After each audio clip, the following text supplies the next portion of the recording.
welcome to another episode of Chasing the Gold. I am In Session Film Awards editor Shadan Larkey, joined by a special guest. Special guest, introduce yourself. Hello, I'm Adriano Caporusso, a writer for Bitesize Breakdown and a awards pundit for my own personal channel and also Bitesize on occasion. And I'm happy to be here again. Welcome to the show. I'm so happy to have you here, Adriano. Today, we are discussing predictions for the Academy shortlists, which will be out tomorrow, Tuesday, December 16th. We should mention there are 12 shortlist categories. We are not brave enough to predict the shortlists, so we will be discussing 9 categories today. How are you feeling, Adriano, overall about where the race stands right now, the season stands right now?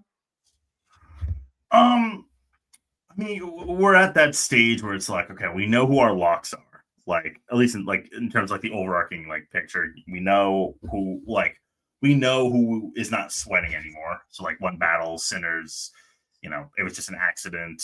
Frankenstein Sentimental Value, Hamnet, and Marty Supreme. It's like, okay, those guys are sitting pretty. And then it's who we fill those last 8 slots, and how that dictates how the rest of our predictions go. And I'm optimistic. Like, it's usually like I'm like there's a 1 or 2 where I'm like, ugh, but like those movies usually coast, and a lot of the movies that are like weak are like would make us roll our eyes are like doing pretty poorly. And that's why I'm like the movies that I want to get in, that are fighting for those last slots, I'm much more optimistic about those getting in than I am pessimistic about these other ones getting in. I completely agree with you. I think last year I had like a couple of films that I felt really strongly about, but I wasn't super passionate about the crop as a whole. Mm-hmm. But this year I just feel like there's so many movies, and I'm just like, I just feel more passionate and more excited about where the season could go. And I think the shortlists in particular are going to be really telling, because like if a film like Sarat, like really overperforms, like that could be very telling. I don't if F1 does really well, I'm like, is that, an outside shot for picture potentially? Like The Secret Agent is doing really well, like that could take a best picture slot. So I think the shortlist categories could actually clear up a lot of confusion, or like help narrow down sort of these outside contenders even further potentially. It depends on the film. Like, I don't think Jake Kelly's going to get a boost tomorrow. Yeah. Like, not even because I think it's like, I don't think it's getting in the picture, but like tomorrow is not going to be any indication, because it's like, all right, it's in, like, it could get the score mention and then maybe cinematography and casting. It's like, that's not exactly telling, but it's like, I'm interested to see how the next Neon batch, aka Secret Agent and No Other Choice, is going to do tomorrow. Again, it's double-edged blade, where it's like, if it does poorly, I don't really care. But if it does well, it's like, ooh, because those aren't really. If the Secret Agent misses visual effects, I'm not gonna be like, oh, there goes that dream. Right. Yeah. But if it does show up in, let's say, score or makeup, or that could be really telling of broad support. Yeah, that definitely. And there's also like a big question mark for Wicked, that I think that's gonna miss a couple that it's supposed to get. And that will be very telling. I don't know. It's rare that like because there's always something. Like, I think Alien Romulus made like 4 last year. Mm-hmm. You can only decipher so much from the short list, but every now and then you have like All Quiet on the Western Front making every single one, where it's like, oh wow, that's like real. So you can only take so much from the short lists. Yeah, exactly. There's a world where Wicked does really well tomorrow and still doesn't, get into picture, potentially still misses Cynthia. Like, it's just the kind of movie that I think could do really well with shortlists. So, yeah, definitely don't know. Yeah. Okay, so we have a new category for the Oscars next year, which is casting. So, Adriano, be my guest and read off your 10 picks. Well, casting, I mean, this is our first glimpse into what casting is. And I have no idea if it's like they're gonna play like a SAG ensemble type of thing where it's like more actors the better, or if they're playing into like if like it's cast because it's casting directors, and I don't know if they're gonna look at who they're casting into play. Like maybe casting unknowns could be, or young people could be beneficial. So this is in alphabetical order.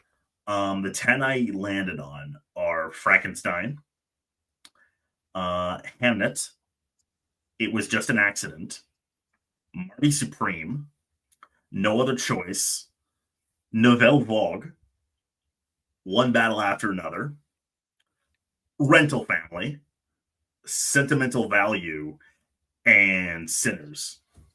Oh my god. Okay, we are gonna be in for a wild podcast. Oh no, what did I say? I definitely played it like much safer than you did. And I will say, I think, okay, I have a theory and I could be totally wrong, but I think with casting, because it's the first time they're doing it, they're gonna want to like go with the big names of casting. So I'm actually like for Chasing the Gold predicting Nina Gold to win for Hamnet. I could be way off base, but I just feel like she's the queen of casting in Hollywood, and so it just makes sense that for the first year she would be the one that would take it. But I have for my 10 also in alphabetical order: Begonia, Frankenstein, Hamnet, J. Kelly, Marty Supreme, One Battle After Another, Sinners, Wake Up Dead Man, Weapons, and Wicked for Good. I almost put in Weapons. I will say that. I mean, I think It Was Just an Accident is a really good call, and I think Panahi is listed as one of the casting directors, so that could be a way to like honor him. But yeah, I mean, I feel like just with like Jay Kelly, like there's some interesting casting choices there in terms of like the people that they got to come in for that. And then like Wake Up Dead Man, maybe if you're just a fan of those films. And I don't think actually Wake Up Dead Man, the cast is out as well utilized as other Knives Out films. Yeah, but I feel like if you're just a fan of those movies, like that could be a way to just acknowledge that. I think I went with more like big names and star-studded casts, whereas you took a much more inspired approach. Well, because I don't know. I'm trying to like. So I almost went with Jay Kelly, for example. Like Begonia is like an example of a movie that I could have went with, but it's like it feels like okay, the cast isn't that big. It's really just 3 to 4 people, and like the film isn't exactly. It's in a weird spot strength wise. So like it missing casting wouldn't make me go, well, I guess that movie's weak. It's just I don't know if it checks either boxes or if like okay, small like it's a small ensemble of 2 movie stars, granted, and then it's mostly like name actors. So it's like okay, I don't know if it fits the mold of either of my theories for what this category might entail. Whereas something like Frankenstein, it's like okay, yes, obviously a bunch of big names, but it's like I feel like a lot of casting directors respect the casting of like Jacob Elordi, right? Yeah, and stuff like that, and like the kid and stuff. Do you have your? Sorry, no, go ahead. Oh, I was just gonna ask, do you have your general Oscar predictions in front of you? I can pull it up, yes. Because I was gonna ask what you have in your 10 for Best Picture, because I think for me that really dictated some of my choices of like if I'm predicting X film in picture, then I'd have to predict it in some of these shortlist categories. You know what I mean? Yeah, I feel you. Yeah, sure. I can. Well, my first question is, how many neon movies do you have in picture? And if it's less than 4, I think right now I have 2, but I'm so tempted to put in The Secret Agent because I think there are like 7 films locked, and then there's like 3 slots that I'm struggling with. So I have One Battle, Sinners, Hamnet, Marty Supreme, Sentimental Value, Frankenstein. It Was Just an Accident. Like I feel good about those. Order aside, I completely agree. Solid, yeah. And then I still have Wicked getting in. I think there's still enough love for for Wicked, but I don't feel good about it. But I'm keeping it in. I think there's gonna be enough tech support where it's gonna get in for picture, especially with the rank choice. I think there's just enough people that are gonna rank it. I don't know, 5, 6 that it could sneak in. If this was when we were doing the sliding scale of 5 to 7, like no question, it would be out. But with 10 slots and we see some of these more populist choices getting in, I think it'll sneak by. But the confidence is like declining by the hour and by the face that you're making right now. I have Wicked like 15. Like Okay. I'm so confident that movie's time is up. Like it'll get some text. I still think Grande has a shot at the nomination, but like it's just getting worse for that movie. So then my final 2 slots, I have Begonia and Train Dreams. With Begonia, my argument is that I think the European branch of the Academy really likes Yorgos, and that could be enough to push it through. I think Emma Stone, like, she's so beloved, she could possibly sneak into actress. So do I feel confident about that? No. But it seems like it could just be weird enough for the Academy. And then Train Dreams, I just really love that movie. It's my favorite movie of the year. I don't feel confident at all, but it seems like maybe it's gaining steam at the right time. Maybe enough people have seen it on. It's like it could be that sleeper indie movie that we see, like a past lives type thing where there's just enough passion behind it that it gets in. But yeah, where are you right now? Number 8, I have No Other Choice. 9, The Secret Agent. I'm going 4 Neon. I'm doing it. And then 10, Train Dreams. Because my thing, and kind of the reason why I think Wicked is kind of like a lost cause, and why I'm thinking like Jay Kelly is probably not going to happen. Usually those like last slots that are like kind of like, oh, they scrape through. Those are like passion picks and like critically acclaimed. Like Train Dreams, like you mentioned, it's like crushing with critic awards. Like I think other than obviously One Battle, Sinners, Marty, and Hamnet, it has the most Best Picture mentions. Like more than Accident, more than Sentimental Value. It's doing so well, and it missed that Globe nom, which is definitely a hit. I'm not going to pretend it's not, but it missed like also like that same camp. So I'm pretty good. And then Agent and No Other Choice. It's just like those movies. I get it, Neon. That's a lot for Neon, but fact of the matter is, they both got those Globe Best Picture nominations. That's like you're in the conversation no matter what. And then those are just like 2 of the buzziest, most acclaimed, and most talked about films of the season. And it just feels like, especially with No Other Choice coming out on Christmas, it's like they're not going to slow down. Wagner's probably going to win the Globe. And then a lot of love is going to come to No Other Choice after release. It's already like got a whole lot of buzz that's not even out yet. It's not going to slow down. Whereas something like Wicked, it's just like it just keeps on getting hit after hit after hit. Like it was like I think revealed that like it's estimated to make like $200 million less than the first. It's like I can't bring myself to predict. But Begonia is the one I've been really like, ooh, like I feel like I should do that one. It's doing great so far. Like it hasn't really taken a hit. And I even felt watching, I was like, I can see the industry really vibing with this movie. Yeah, so last year we got 2 international feature films in Best Picture, which was the first time that's happened. So I just don't see a world where we go from 2 they to did it the year 4. before as well. Okay, yeah, but like, how are we gonna go from 2 to 4? That just seems like such a huge jump to me. And I mean, would you agree The Secret Agent is like a stronger option than No Other Choice, I think, right? Like of the 2, if we're gonna get a third one, it'll probably be The Secret Agent, just because Wagner Moura seems pretty safe. And the Academy has a large Brazilian contingent too, we should mention. It does. In theory, I could see that, but again, No Other Choice is about to release, and like by the time, and so like still people are seeing it for the first time and buzzing about it as voting begins. Plus, I think that screenplay nom is looking pretty solid. So it's you can flip flop, but I think they're on pretty even ground. And that's why I'm thinking like both Like I feel like it because I feel like when the Globe noms happened and they both got in, I predicted No Other Choice to get in. Agent, I was like, oh, that's possible, but I think Train Dreams has a little more.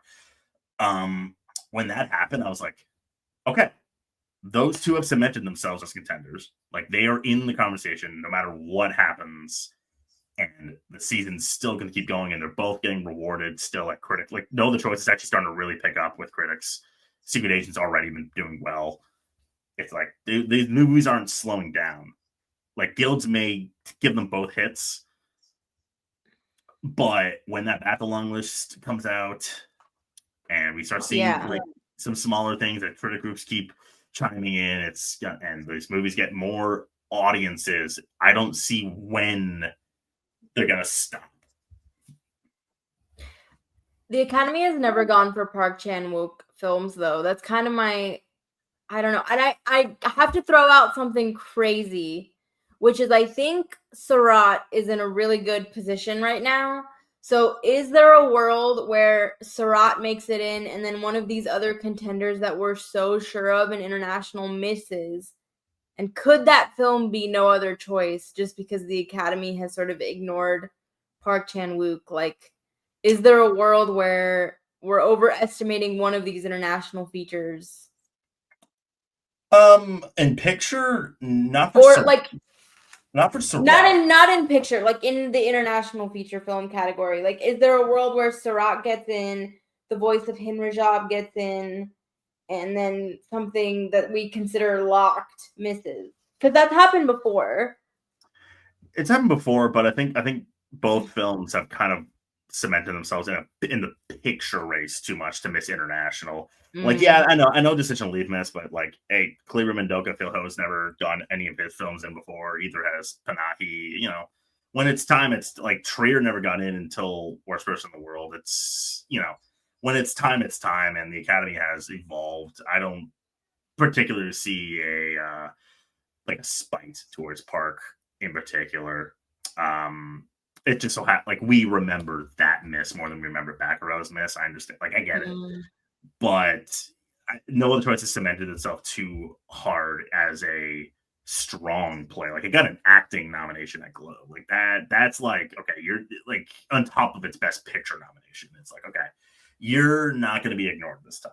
Like to me, I have like it could miss picture. I have no part of my brain is thinking either Agent or No Other Choice misses international feature. So let's do our international feature shortlist next. There's like two that I'm a little bit iffy on. I feel pretty good. So I'm ready for you to tell me that I'm completely wrong. So I have A Poet from Colombia. Oh, I love that. I mean, that's probably the one that I'm least sure of, but I just love that film and I feel like there's a lot of passion behind it. So that could sneak in. I have All That's Left of You from Jordan, Belen from Argentina. It Was Just an Accident from France. Kokio from Japan. Cool. Yeah. Left-Handed Girl from Taiwan. My Father's Shadow from United Kingdom. No Other Choice, South Korea.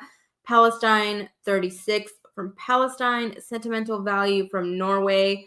Sarat from Spain, Sound of Falling from Germany, The President's Cake from Iraq, The Secret Agent from Brazil, and The Voice of Hin Rajab from Tunisia. Oh, we're very close in comparison. I have a lot of what you said. I also have Homebound from India. I don't have A Poet, unfortunately. Like I really want it, but I just think that movie's a lot. I have My Father's Shadow as well, although I'm a little confused how it's eligible because that movie's mostly English. But if it's eligible, I think it would get in. It's a pretty excellent movie. And I can't remember what you said that I don't have. Other than A Poet, I don't think I said Belen on mine. I just feel like they've done such a good job of getting that film out to people that enough people have seen it. I had Homebound in mind and I took it out and put A Poet in there, so I was very close on that one. I gotta watch Homebound, but I heard it's excellent. Belen I haven't seen. All I know is that like, oh, they've been spamming my my inbox about it. Yeah. I'll watch it if it gets in tomorrow, but I don't know. I've heard some mixed things about it. Do you have the Ukrainian film that's in doc and in internet? Is it the 2,000 meters to? Do you have that one in international? I don't. Only and that's all an option. But I've seen it. It's very very good. But I also like sequel documentaries don't tend to play well. Yeah. And it could get a documentary, like no problem. But here, There's also the international feature from Ireland. I'm trying to look it up so I can get the name right. But that one I've seen on some predictions list. Oh, Ireland is Late Shift. Was that one?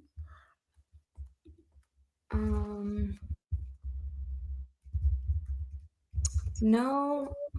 Sorry, I'm Googling as ferociously as possible. Are there any other contenders you think that could get in that maybe we didn't mention? I mean, Sound of Falling. Like I could see, like I know it's not the question you asked, but like yeah, I could see that missing because it's like a pretty abrasive film. The movie I think you were talking about is from Ireland is Sanatorium. Yes, but there was another one. I don't think it was actually from Ireland. I'm trying to find it real quick, but yeah, Sound of Falling could go either way because I feel like that's so divisive. Like I've heard a lot of passion for it, but also some people are like, don't like it. The film that I was thinking of, my apologies, is from Iceland. It's called The Love That Remains. I don't have it on Yes, my but I've seen some pundits predicting that one, so be on the lookout for that I've as a heard excellent possibility. things. I'll give you one. Thailand submission, A Useful Ghost. I haven't seen it, but I've heard it's pretty excellent. So something to think about. Say that again. The useful ghost. A Useful Ghost. Yeah, A Thailand's useful submission. ghost. I've heard Okay, excellent things about it. that hasn't been on my radar, but that sounds interesting. Let's go to what would be. Let's do original score because this one is one that I think we're gonna be all over the place, and I'm really not sure. So, read me your original score predictions, please. Score. Yeah, I think there's 20 slots, which is like ridiculous. But I kind of run the gambit here. So if you miss here, it's like, yeah, it's embarrassing. Yeah, Avatar Fire and Ash. Ballad of a Small Player. Not a good film, but they could go with that score. And Begonia. Volkel Bertelmann, we should mention won for the Pope movie. So Pope movie? didn't he win for? He won for something. He won for All Quiet on the Western Front. Okay. Yes. Yeah, Conclave. He lost in the Brutalist. Deservedly. Yes, you're not wrong. No disrespect to Volker on that one, but Brutalist was correct. So you have Begonia as your third. Begonia is my third. Josephine Fendricks. Then this is gonna sound weird, but she's actually like the composer's been out there. Captain America: Brave New World. The composer's been out there. So obviously will not get the Oscar nom, but 20 slots. Look out for it. I would say. F1 seems pretty obvious. The Fantastic Four: First Steps. Giacchino. Frankenstein, obviously. Hamnet. Hedda. Hildegard Dottir. Jay Kelly, 20 slots. That should be a gimme. Marty Supreme. One Battle After Another. The Phoenician Scheme. There's, the Splot. Rental Family. Sinners. Surratt. The Testament of Anne Lee. Train Dreams. Hope that gets in. Wake Up Dead Man.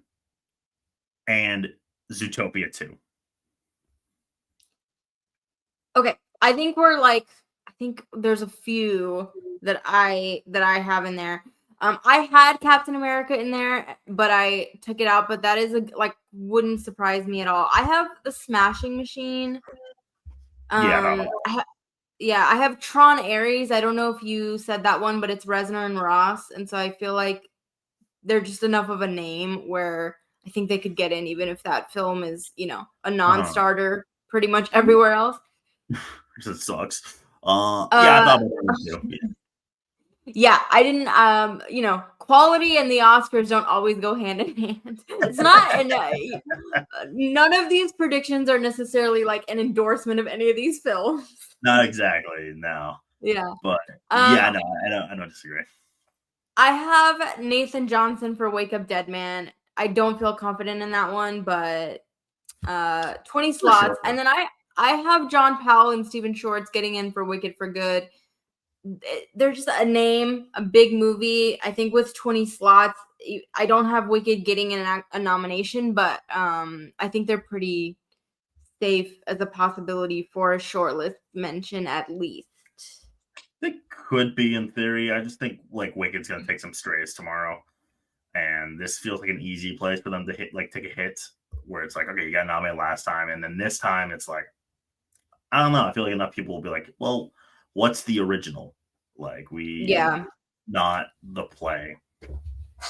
I do think if they miss with 20 slots, that is super telling because Stephen Schwartz is so, John Powell, like if they can't get in with 20 slots, like that, I do think will tell you a lot. I think the other one that you didn't have is I have Sentimental Value.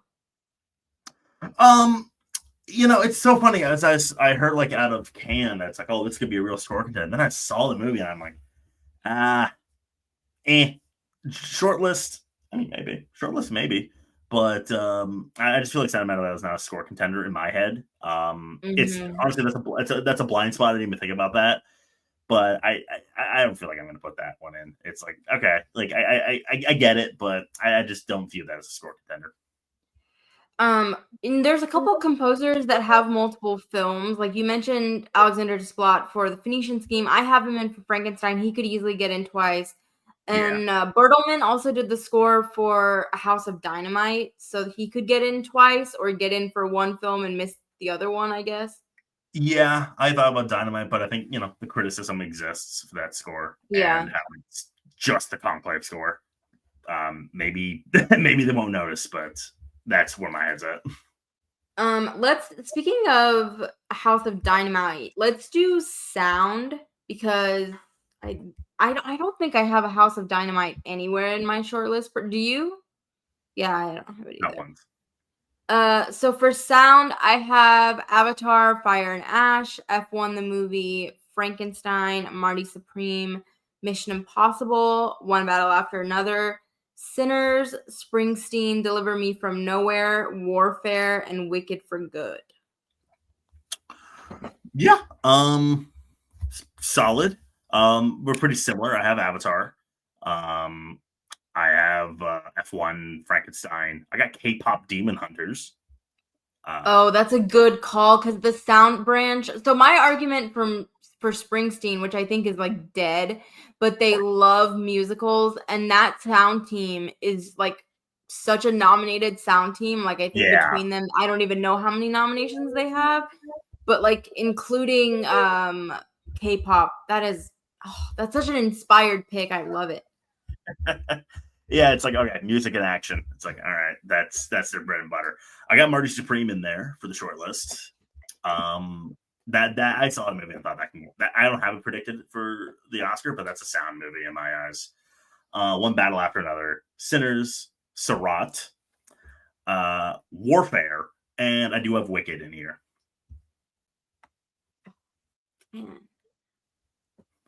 No, I should put Surratt in there, but I don't know who to. Should I kick out? Who gets kicked out then? So you don't have. So You don't have Springsteen, but then do you have Frankenstein in there? I got Frankenstein in there. That feels like actually a lock for the nomination. I agree. Springsteen's a good call. Like it's a good call. Like you said, like the sound team is very very highly nominated. It's just that movie is so ghosty, and on top of that, like the movie does deal with sound a lot, but it's also like it's not a constant film like these other musical biopics I get in. So that's where my head's at. But it's a good call. Yeah, but I think Surratt. I'm like, what do I take out? But I'm gonna have to. That's gonna keep me up because I think that's getting in. Okay, so for visual. Oh yeah, maybe. Yeah. Yeah, there's also like I want to call that Mission Impossible could get in, Superman could get in. Like there's some options out there, but this is where I'm at. So speaking of, for visual effects, I'm sort of all over the place for the shortlist, but also for the Oscar nomination, because I feel like there's maybe 3 slots that are safe and 2 could be. I don't know how big they're gonna go on superheroes, basically, because I'm like, just do Superman and Fantastic Four get in? Is it one or the other? So for the shortlist, I have Avatar, F1, Frankenstein, Jurassic World, Rebirth. Don't feel good about that one. Mission Impossible, The Final Reckoning, Predator, Badlands, Sinners, Superman, Fantastic Four, First Steps, Tron Ares, and Wicked for Good. It's 10 slots, so it's gonna be some misses. And we already have like a guideline because the 20 finalists were released, and so like you just kind of have to do some like trial and error. So like Lilo and Stitch is on that like list, so it's like easy. Like all right, get that out of it. Electric State, like easy. Come on, Captain America, come on, easy. So, but there's some in there that I'm like, ooh, I didn't even think about that. So we got Avatar. Of course. Yeah, F1. Just carve the Oscar now. Yeah, there's no like if you're nominated for visual effects and you didn't do Avatar, it's like just wear a suit, enjoy yourself while you're just sitting there for 3 hours. F1, the Fantastic Four, Frankenstein. I don't think we'll get the nomination, but I do think we'll get the shortlist. How to Train Your Dragon, I really heavily believe is getting the nomination. Jurassic World Rebirth probably will get the shortlist. The other Jurassic World movies never got nominated, but they all got shortlisted, despite like people agreeing that the last couple are terrible. This is I hate it, but it's such an Oscar shortlist thing. They're gonna do The Lost Bus. Like it's so annoying, but it's such a Oscar shortlist thing. Like doesn't get the nomination, but it's just like, okay, well that just took a slot away from someone. Mission Impossible, Superman, and Wicked. Oh, okay. So I saw The Lost Bus on like some pundits list, but then I was like, are they really going to do that? But I think you're right. It's that thing. It's like 13 so lives. Sad. Yeah. Oh. It's not going to get the nomination, but it will probably get this mention. It's like, ugh, fine. Mickey 17 was so close for me though. Oh, I see, and I'm one of the few that like I will go to bat for Mickey 17. I really love that movie. I'm sad that it's like right there. Like I'm a lover. So good. Like production design, there's just so many categories that I'm like, why aren't we talking about freaking Mickey 17? And then I have to predict The Lost Bus. I know, it's ridiculous. What a sad world. There's also, you mentioned Tron, that's a good call. There's also Predator that I think has a shot here. Yeah, I have Predator in, but like, I don't know, the How to Train Your Dragon, that seems like such a good call because I feel like the thing that I heard across the board about that movie was like the visual effects. Yeah, I think like, I don't really see why it would not get the Oscar nomination. And other than like disrespect for the film itself, which ain't fair, but like it's got good effects. Like I'm not a fan of that movie, but like visually it's pretty damn good. Yeah, I think Predator's got to go. I'll take it. I think, look out for that film, but I think How to Train Your Dragon is just a stronger pick. Where should we go next? What have we not said? I think makeup we haven't said, and documentary we haven't said. Okay, let's do makeup. There's some wild choices, and they always do like something weird. So read me your makeup picks. Okay, we got 28 Years Later, Frankenstein, obviously. Kokuo. We got Predator Badlands. We got Sinners, The Smashing Machine, Superman, Weapons, Wicked, and Wolfman.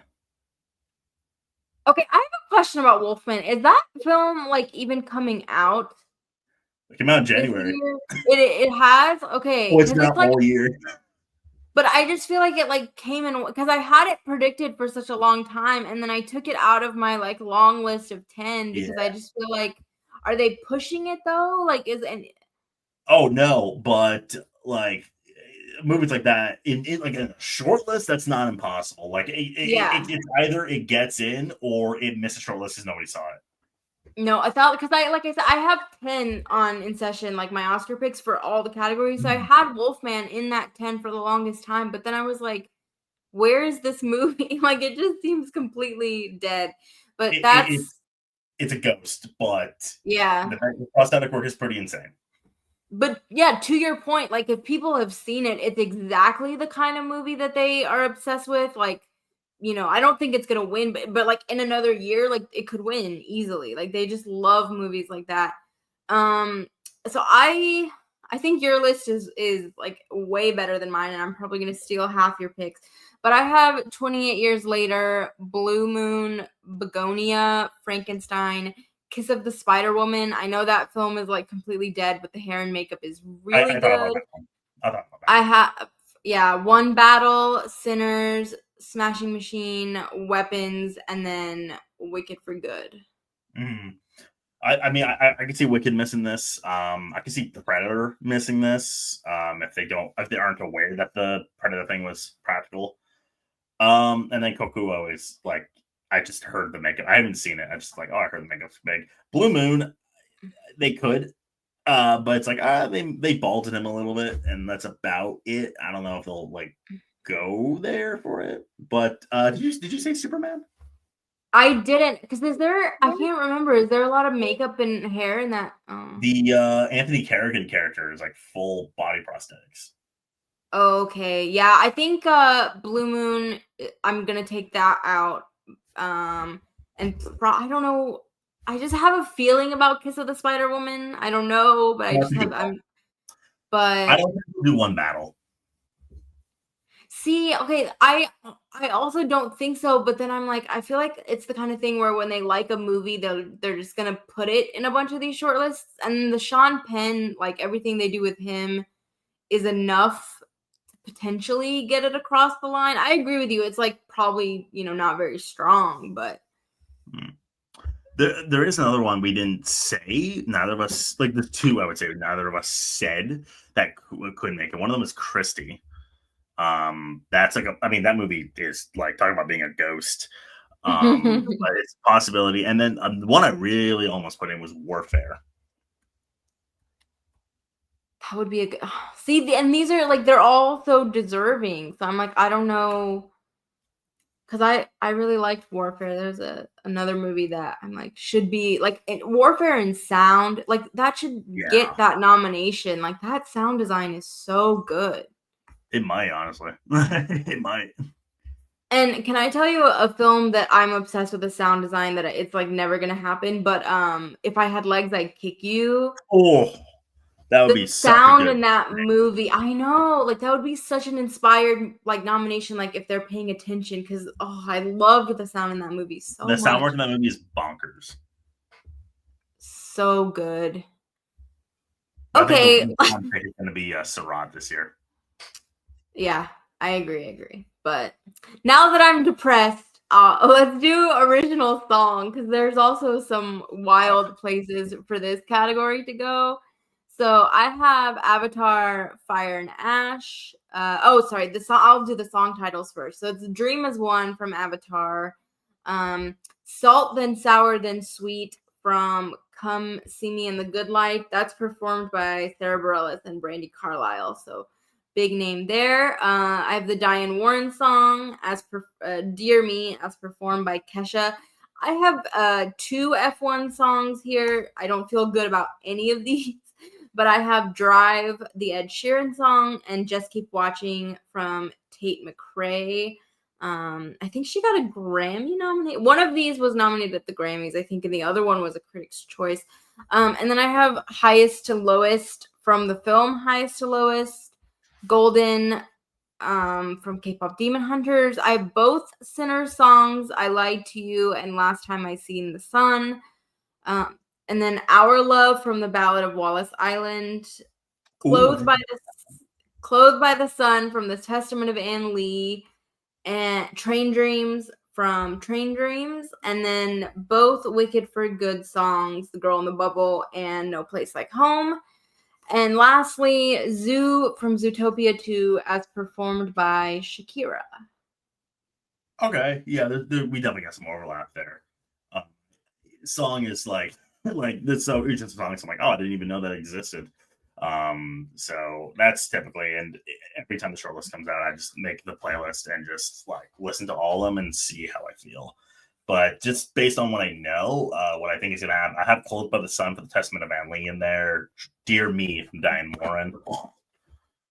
Dream is one from Avatar. Drive from F1, but it's the only one I have for F1. Just that one.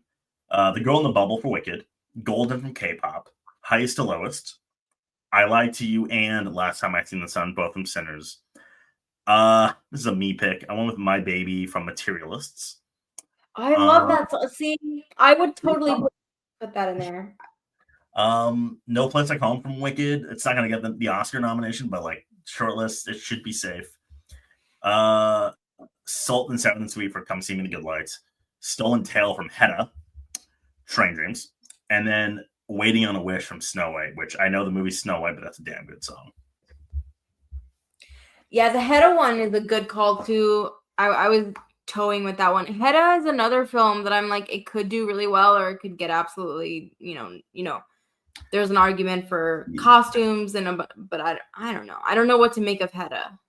Hedda like has its fans. It's not going to get pictured, but like it could like sneak its way into a tech or two. Yeah, or it could get, it's kind of, I have this same issue with Jay Kelly. I'm like, there's a world where Jay Kelly can just get like all sorts of nominations, like 6, or it could just get nothing, Like, I'm like, I don't know. Yeah, Goose Egg is very on the table for Jay Kelly. Tomorrow, if that does not get that score shortlist, oh, that's brutal. But Britell has, I think, been on the shortlist like 5 times. So they'll just nominate him even if they don't like the movie. It helps. Yeah, it helps. Like, he's Britell. So, like, I don't expect it. I don't think Jay Kelly's going anywhere, but I don't expect it to miss tomorrow. Let's do documentary feature, which, again, like, there's like half of these that I feel really good about. And then I think the other half I just sort of picked. So I'll let you go if you want to read me your documentary. So I'll just nod or, sure, anxiously shake my head. Okay, yeah, documentary. I still got some, learning to do in terms of like what these contenders are. I've seen a couple of these, which I want to see all of them, but you can only do so much. So right now I got 2,000 Meters to Andrivka, The Alabama Solution, Apocalypse in the Tropics, Come See Me in the Good Light. I have Cover Up. We got Cutting Through Rocks, which I'm probably going to see this week. We got The Librarians, Mr. Nobody Against Putin, My Undesirable Friends Part 1, Last Air in Moscow, which is doing pretty well. Orwell 2 + 2 = 5.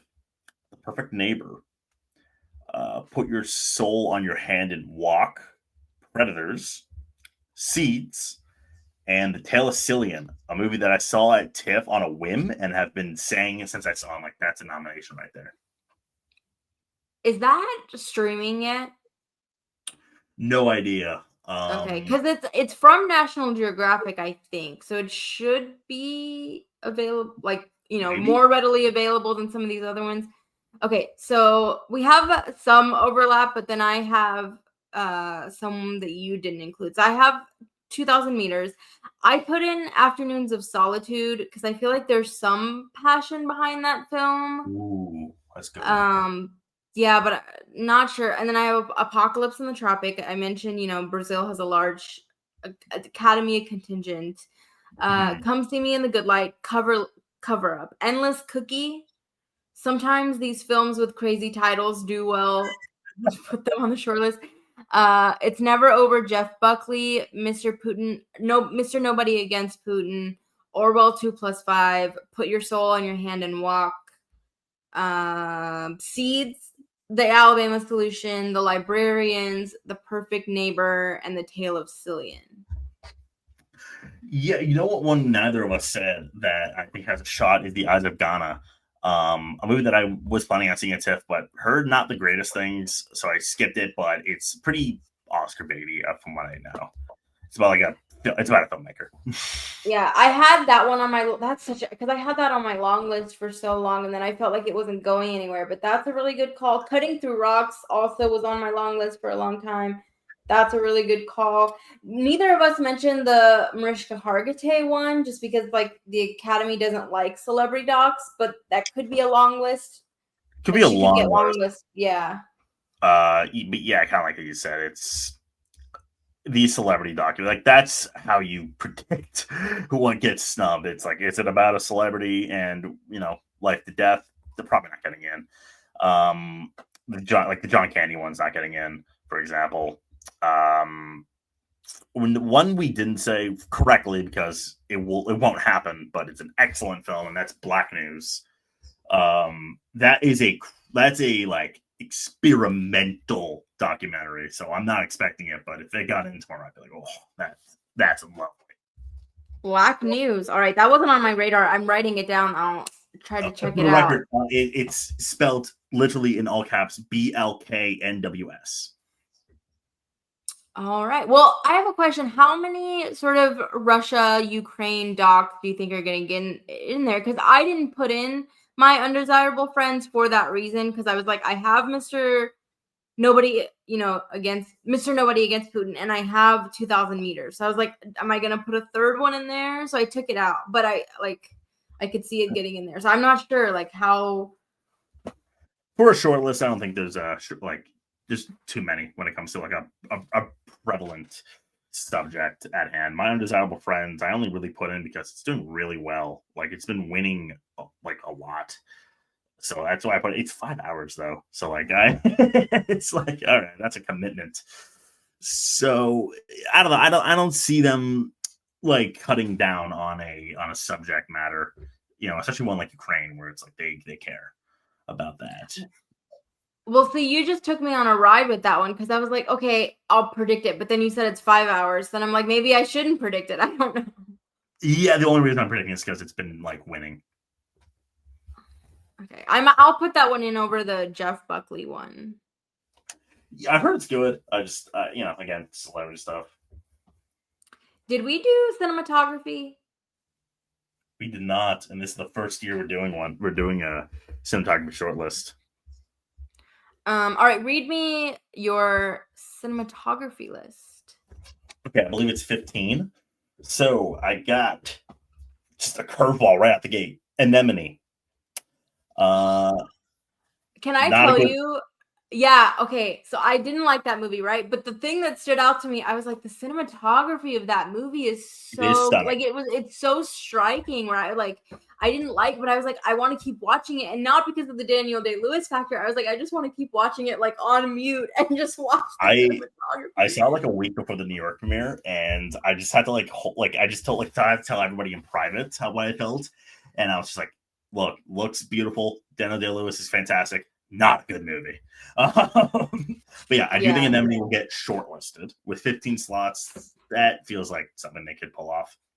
Avatar, Begonia, F1, Frankenstein, Hedda, Marty Supreme, No Other Choice, Nouvelle Vogue, One Battle After Another, The Secret Agent, Sinners, Sound of Falling, The Testament of Anne Lee, and Train Dreams. Okay, so I had Ballad of a Small Player, but I'm taking it out immediately and putting in Hedda because that is a great call. I have okay. So I just realized a massive slip up. I didn't say Hamnets. Oh, so who are you taking out?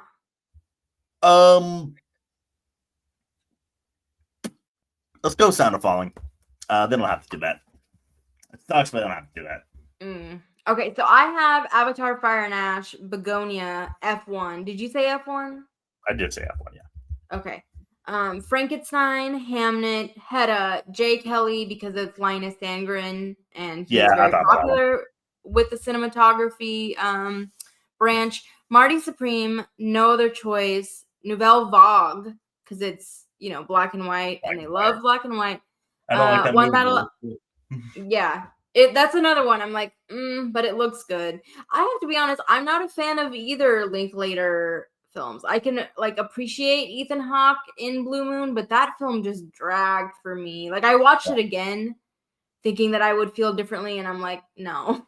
I was really into it. I didn't like Nouvelle Vague though. Blue Moon loved. The Nouvelle Vague, so then I have One Battle, I'm not sure if I said that one. Sinners, Surratt, The Testament of Anne Lee, and Train Dreams.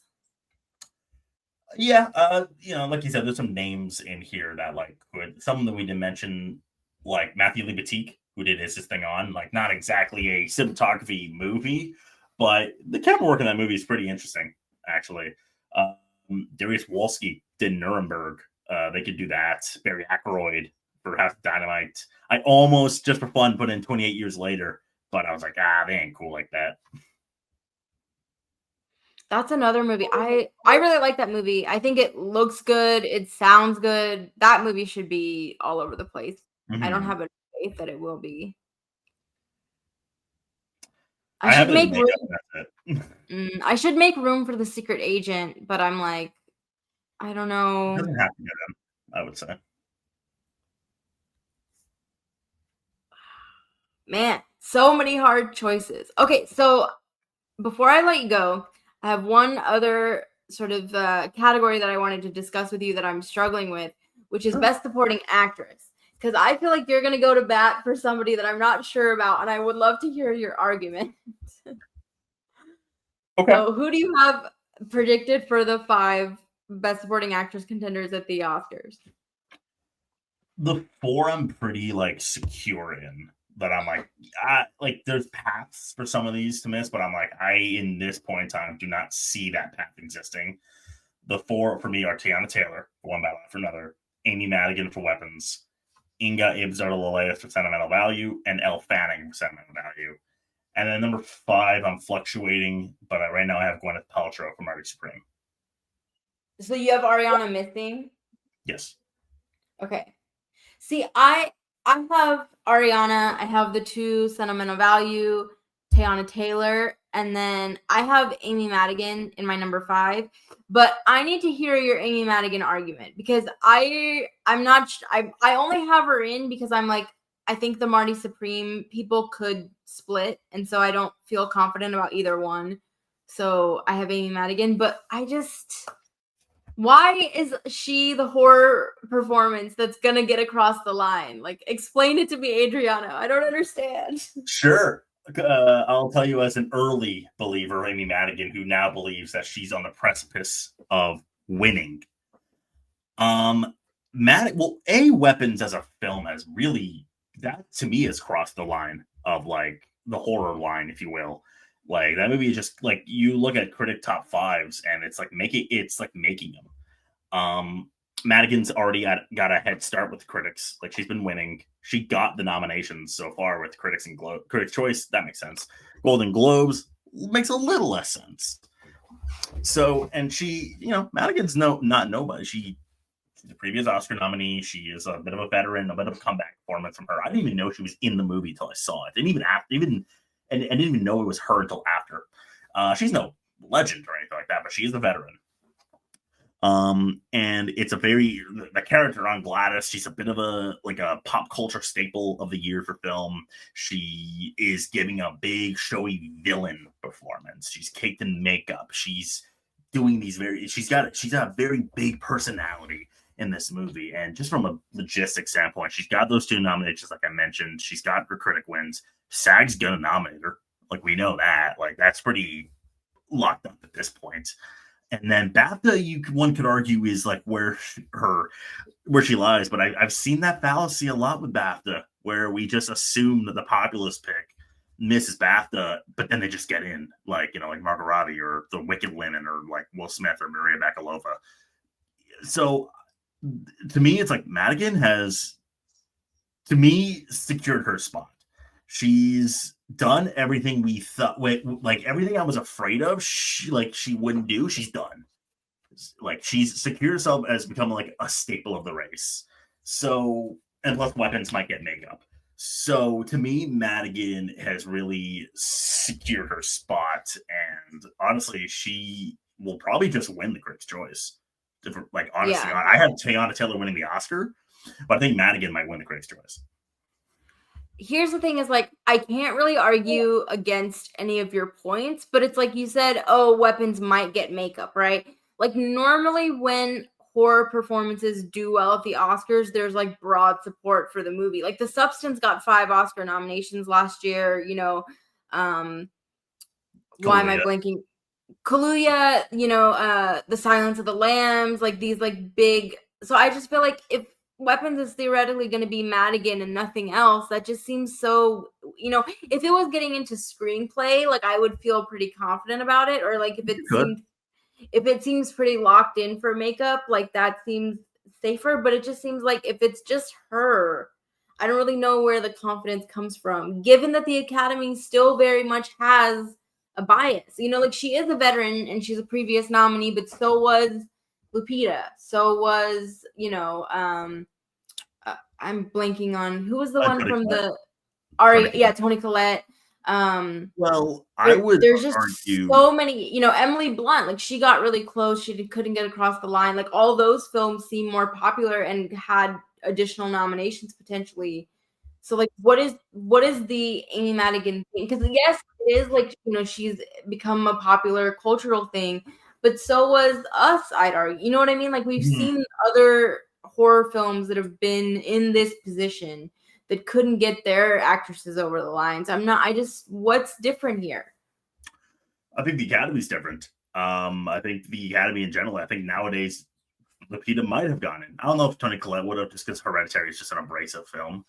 But I think the Academy's changed. I mean, we're already predicting 2 horror films in Best Picture, not only like to get in, but like as like secure and like probably gonna win Oscars.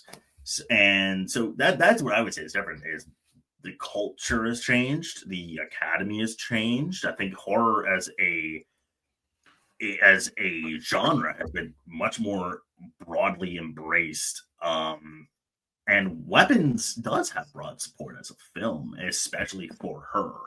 So, like, you say, like, oh, how, like, it might just get on her own. I'm like, I don't know if that's entirely true. I think it is, like, going to be very, very much fighting for that screenplay nomination. I don't think it'll get it, but it's going to be fighting for, like, it's going to get WGA. We know that. So, like, it's a little jarring. I agree, but to me, it's like, well, there's a couple things that Madigan had to do to overcome that, and so far she's done it. Like, I think her and Teyana are like tied for critic wins right now, and yeah, to me, it's like, all right, like she has the performance, like she's like the big villain performance that tends to get in, not for horror, but like, again, tides are changing, and she might really benefit from that. So I have no doubt about Madigan at this point in time. Like, to me, she's really like Weapons as a film is really beloved. So like, hell, she may not be the only horror performance in this category. Wunmi Mosaku is also like really knocking at the door.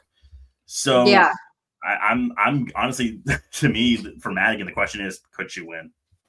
But the thing about Madigan, so I think the Academy changing is an excellent argument, one that I will probably steal when I talk about this again, and I'll give you credit. But my counter argument to that is that like the groups that she's doing well, critics so far, like she was always going to do well. We knew that as soon as the movie came out, there was so much passion for her. There's no overlap with the Academy. Same thing with the Golden Globes. No Academy overlap. So like it could be a thing that's, you know, critics and nothing. Like she could be the actress that gets nominated everywhere and misses at the Oscars for a Gwyneth Paltrow. Like if Marty Supreme, because it's coming out late, overperforms the same way that the last Timothée Chalamet movie did, and you know, and Monica Barbaro got in, like she could get in. And Wumi Masaku, like Sinners again, has so much broad support that she seems like she would be a safer pick than Madigan. I guess the overconfidence with Madigan is like, I see the argument, but it's too early to be like confident about her, I think. Well, you say there's no voter overlap. You're correct, but to me, the like critics groups and Globes, all that, their part in the race and the season, especially the Globes, is setting a precedent. Yeah. And the precedent's been set. Like she's now expected to get in, and you give that opportunity to a voter, they're going to take it.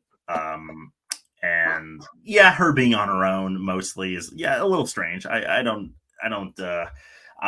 definitely acknowledge that, but it's out there now. Like she's expected to get in a way, and she has the performance.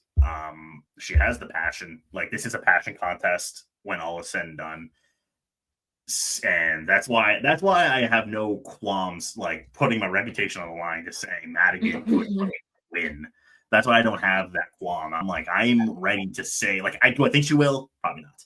But I think at this point, the Critics' Choice win, it's hers. Yeah. Like, it's hers. Globe will say. But SAG's going to nominate her. Like, that I mean, she could win at SAG. Like, that's a possibility because we've seen since the merger, like, they've gone way more populist than they have in the past. We know people have seen Weapons. Like, that's not out of the realm of possibility. Which brings me to the next thing of like who's actually going to win supporting actress, because I still think Ariana Grande, like I still think she'll get the nomination because I think people like her. I think she is basically the co-lead, if not the lead of the second film. So she seems okay. You know, like I think she'll get in at SAG because again, there's such a populist group now. I think BAFTA could be like, she's a safer, you know, she could get in at BAFTA still. So the question then becomes like Teyana Taylor, who, you know, I don't know how big one battle is going to be. Like, I'm like, are we really going to give it actor, supporting actress, like all of these you know, like, oh my God, the Michelle Yeoh, Everything Everywhere. Like that movie overperformed in terms of wins way more. Anora like won, you know, Sean Baker 4 Oscars. So it seems like we're in this era of like check when you like a movie.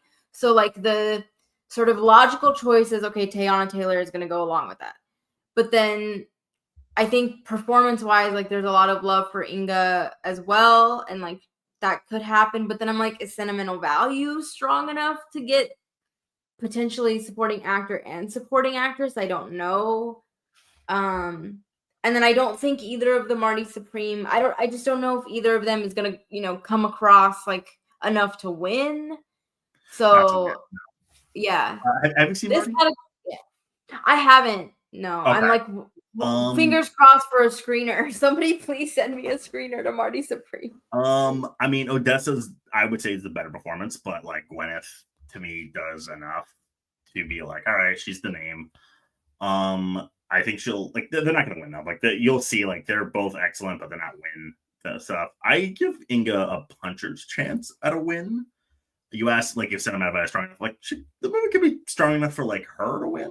Like I could or Stellan to win. Not both. I agree. Yeah, not both. And I think Stellan is the stronger contender because he's like a veteran. He's like exactly the mold of a supporting actor win. And like the Academy is so international. It's like the European contingent is strong. There's so much love for Joachim Trier. Like I swapped to Benicio winning supporting actor.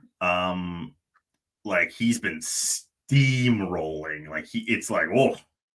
Like he's like not to a Ke Huy Quan degree is he sweeping, but like almost to a Kieran Culkin degree. He's been like just like every single time. It's just him, and it's like that movie's winning Best Picture, and you give again. It's kind of like I said about Madigan. You give that opportunity to a voter, they'll be like, "Oh, I love that idea. Let's do it." But like I do agree that Stellan is stronger as a competitor than Inga is. Like, yeah, like I watched Sentimental Value and I thought he probably could win, but I don't think he has to. And Benicio has really shown to be like a fierce competitor. Like to me, it's like, okay, Stellan's kind of not doing great with critics, and it's like, what, the industry is going to give it to him? That doesn't quite click with me at the moment. Although, like, there's still time for him to pick up. Yeah, I'm with you. Like, it could be to me, it's Teyana Taylor or it's Amy Madigan for supporting actress. Like, that's where my head is. I think Grande that's like nomination, sure, but for terms of win, that ship has sailed in my eyes. Yeah, no, I don't have her winning her anymore. I just Because again, it's like even if Wicked somehow like crosses the barrier to getting that nomination, it's like the people who don't like that movie they're very much out there. I think the only category where Wicked is still win competitive is costumes, and that's just because Paul Tazwell is beloved and iconic. Like, I think everything else, like that ship is has sailed. I would actually agree with that cost, even though I think Frankenstein's like looking pretty good. I would say, I think costumes Wicked has a puncher's chance still. But I don't know if Ronnie nominated. I think Wicked's just really like it's already doing like it's already got like so many hits against it. It's not gonna I don't see it picking up.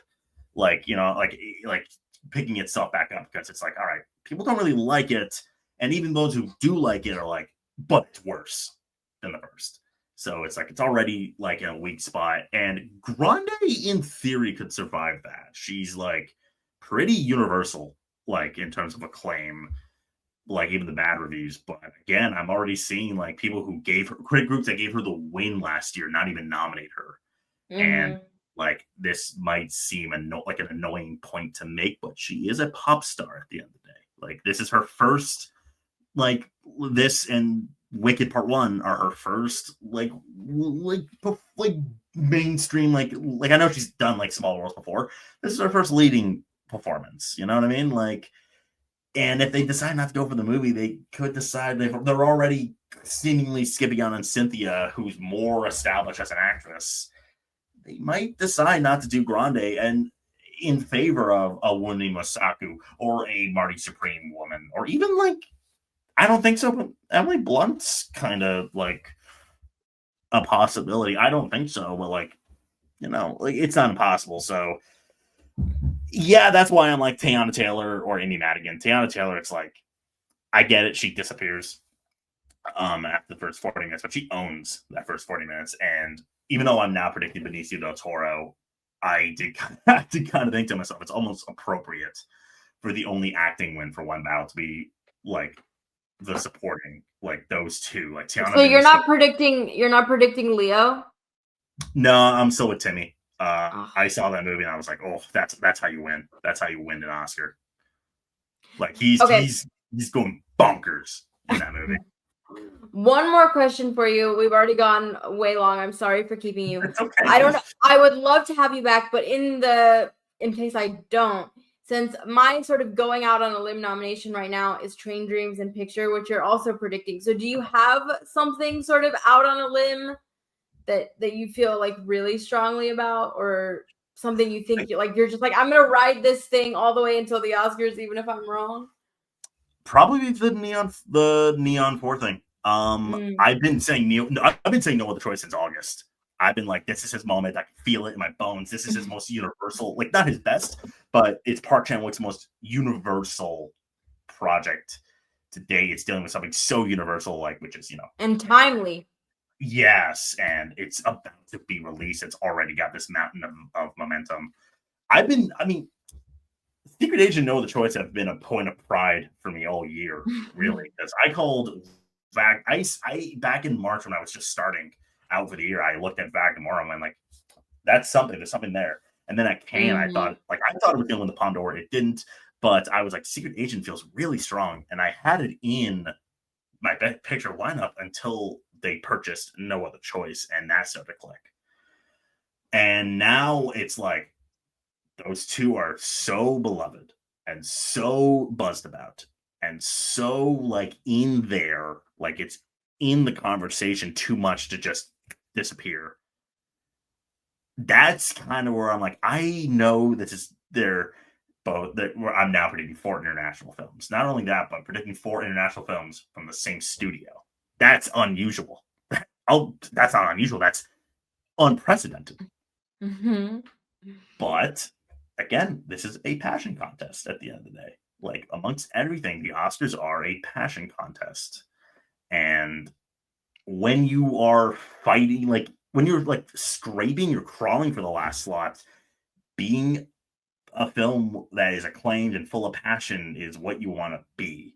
So like that's why I just really think Avatar is kind of like in the dust, and Wicked is in the dust, and Jake Kelly is like, ugh, that's not looking good.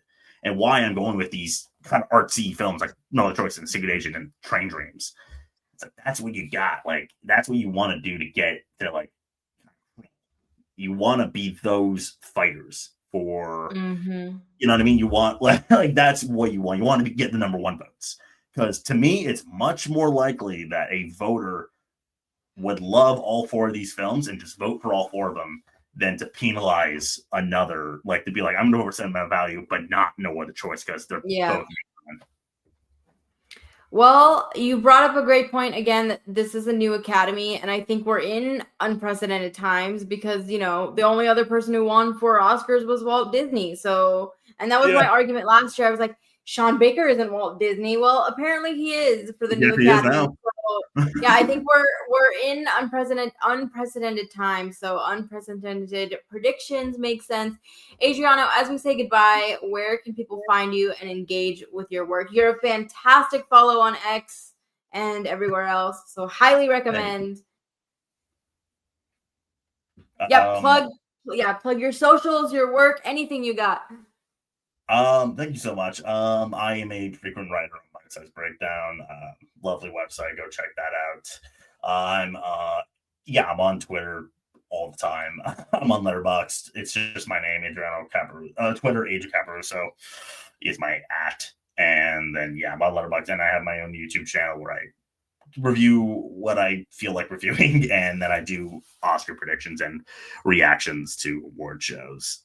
So please subscribe to that if you must. I will include links in whatever the comments. I'm Shadan Larkey. Please follow me everywhere at Shadan Larkey, and follow In Session Film, subscribe, YouTube, podcasts. Y'all know the drill. Adriano, thank you so much. Again, I'm sorry I took up so much of your time, but I just had so many questions that I wanted to pick your brain about. And please, this was a delight. Yeah, please come back.